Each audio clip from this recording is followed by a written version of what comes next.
So Michael, how does it feel to have spent best part of half a century in this same building? It's when you actually get the 50 up, that's a different thing. I think when you started it was like 35.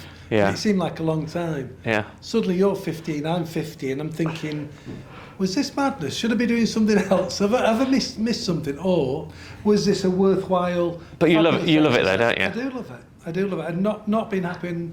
I've not been here this year through the first illness I've ever had. It's been horrible, and I am wanting to do more, not less. And what is it? What is it that you love about this place? What is it, if you can quantify? What happens is you get into a groove where you can't bear for something not to be getting better, and you certainly go hysterical if it gets worse.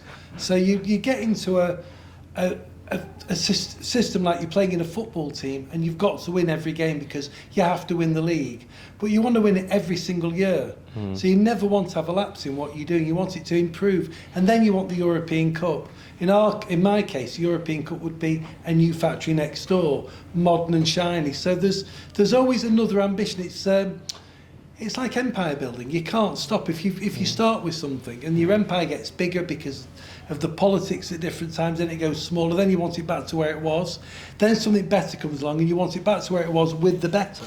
So you're never really off the... But you have got quite a, for those that don't know Mike, you're quite an obsessive, quite a fanatical, detail-driven, I want to say lunatic, but that sounds like I'm being negative. I think the truth is that I didn't start off as a driven lunatic. I think I started off as somebody who wanted to be a footballer or a model. But having put in the first 15 years, fighting through the 80s, looking at the ridiculous politics of closing down 350 factories and seeing the docks shut and the mines close and people having to reinvent themselves as taxi drivers and moving out of the area and all this transformation we had. Once you've done that 15 years, you're in. I think that's the thing. Once you're in, you're in. And I think, if I'm being perfectly honest, I think you're now in your first 15 years, I think you're in. I think you've got a problem.